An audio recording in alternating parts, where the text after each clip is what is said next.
Hi everyone, আমি বিষ্ণুপদ। আমার চ্যানেলে নতুন একটা ব্লগ ভিডিও নিয়ে সবাইকে স্বাগত জানাই। তো আজকে আমরা চলে এসেছি এখানে নায়কবাড়ির একটা বিখ্যাত বাগান, যেখানে অনেক শাক সবজি অনেক কিছু চাষ হয়।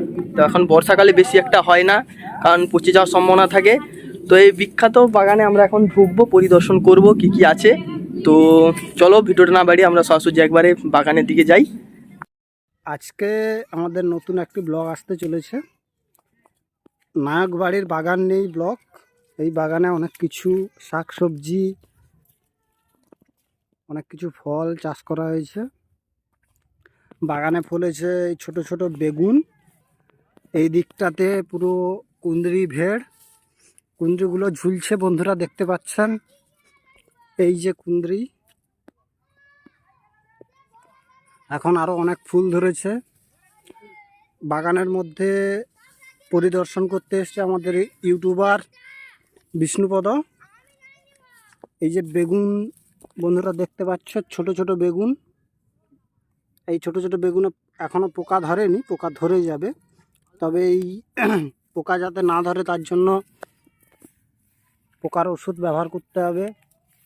বাগানের মধ্যে রয়েছে তিলের গাছ, বন্ধুরা দেখতে পাচ্ছ তিল গাছে ফুল এসছে।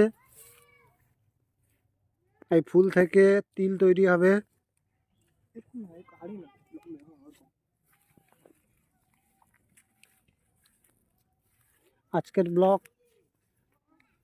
আজকের ব্লগে থাকছে। এই দিকটা সম্পূর্ণভাবে হলদিয়া কটকি লঙ্কার চাষ। লঙ্কাগুলো দেখতে পাচ্ছ বন্ধুরা, কত সুন্দর সুন্দর হয়েছে লঙ্কাগুলো। হলদিয়া কটকি, এই লঙ্কা একটা খেলে কান দিয়ে গরম জল বেরোবে।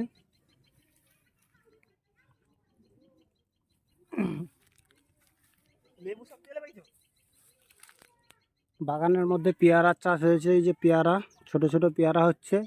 এই পেয়ারাগুলো হলে আমরা একটাও খেতে পাই না, সব পেয়ারা চুরি হয়ে যায়।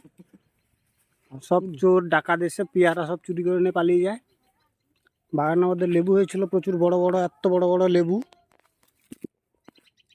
এই হচ্ছে লেবু বাগান। বন্ধুরা আরও বাগানের মধ্যে রয়েছে আমাদের হচ্ছে সিঙ্গাপুরি কলা। দেখতে পাচ্ছেন বন্ধুরা, সিঙ্গাপুরি কলা। এই সিঙ্গাপুরি কলা কিছুদিনের মধ্যে বড় হবে, বড় হয়ে পাকবে। পাকলে আপনাদেরকে সেই ব্লগটাও থাকবে। বাগানের মধ্যে বহুত আম গাছের চারা রয়েছে।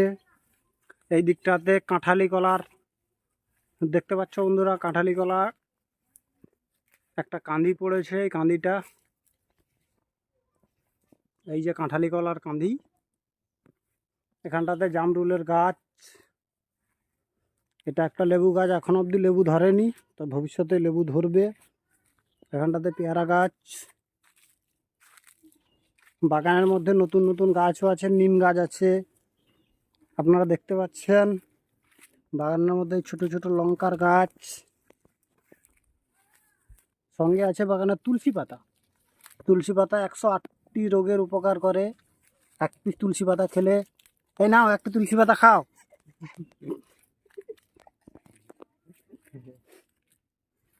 এই যে তুলসী পাতা, তুলসী পাতাতে ফুল ধরেছে। এই ফুলগুলো মাটিতে পড়ে আবার নতুন করে বীজ তৈরি হবে। ধন্যবাদ বন্ধুরা, এখানে ব্লগটি শেষ করছি।